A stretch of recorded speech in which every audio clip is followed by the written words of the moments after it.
All right, so we are here with New Hampshire legend Vermin Supreme, running in 2012. Aside from his clearly legendary status, can you please tell us a little bit about yourself, sir? What got you involved and what you stand for? Well, my name is Vermin Supreme. I'm a friendly fascist. I'm a tyrant that you can't trust, and you should let me run your life because I know what is best for you. All politicians are vermin. I am the Vermin Supreme, and that is why I'm the most qualified candidate in this race at this time.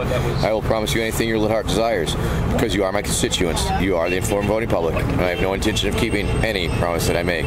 So this election year, vote early, vote often, and remember, vote for me.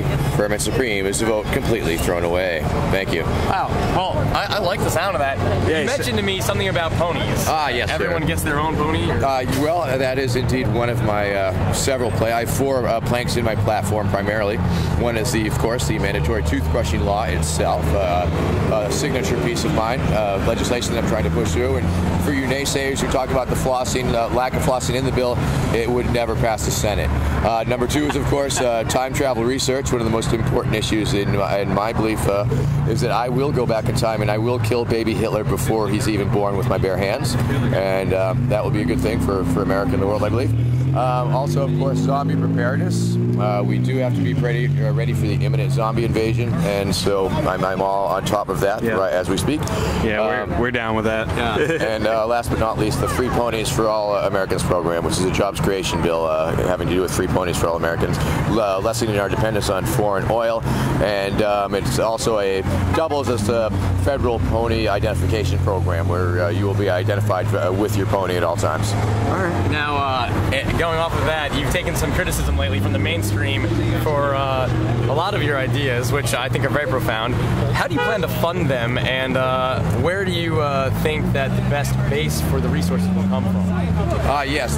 Well, of course, it's a freedom tax. We're going to tax freedom. We're going to tax liberty, and it will be a slightly high tax. Maybe we'll call it a fee and not a tax, for example, or simply the price of doing business here in America, or the price of you remaining here in America would probably be a more accurate way of putting it. All right. And if you don't pay, it's pay up or leave, really. Ante up. Are you a real American or you ain't? And if you are a real one, you'll pay up, and if you ain't, you won't. And so you put up or shut up and get the fuck out, or give me all your money so we can buy you free ponies. Yeah, that's all. Yeah. Would you? What rate would that tax be? I don't know, 50, 75% maybe. I don't know. All right. Would you support? That's reasonable. Would you support? Well, once again, it's a proportion of funding too. I mean, it's really a lot of it. I mean, like the pony dental health care. I mean, we can pay for that just by wiping out Medicaid.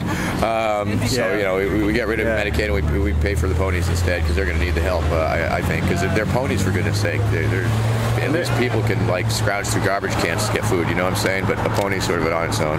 Yeah. We all have ponies. We have 2 more questions. Would you consider turning those citizens who didn't pay the tax into food for the ponies? Yes. Okay. Secondly, what do you think about selecting Ron Paul as your vice president for the 2012 general election? I wouldn't discount it right offhand. I know he has a lot of rabid fans, and as a rule, Ron Paul has been siphoning off great numbers of my voters. A lot of people who are voting for Ron Paul would naturally be my supporters.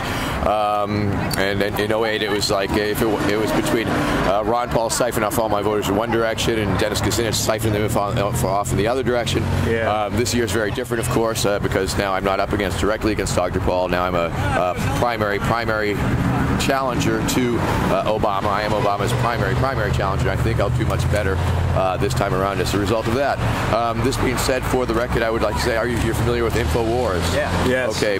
Today I just received information that I was on the front page of InfoWars. I just went to look. I wasn't there. However, what was there was coverage of this morning's event where Ron Paul was surrounded by over like 100 media personnel with cameras, and InfoWars posited that it was a new strategy to prevent Dr. Paul from gaining access to the voters, the media crush circus, which is patently silly because that's simply true of every candidate at this point in the game.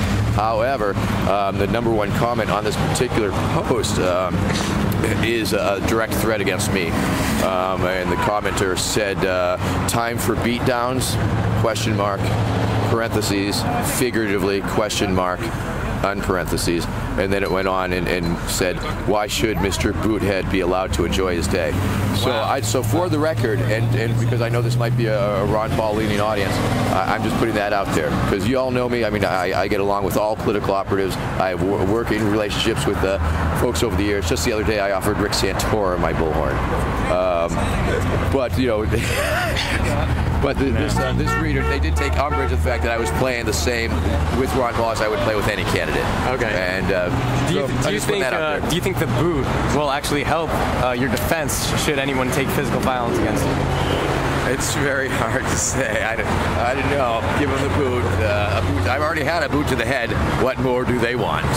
Yeah. All right. Well, Vermin Supreme, thank you so much. Thank you, sir. Thank you. And thank you. Thank you. That was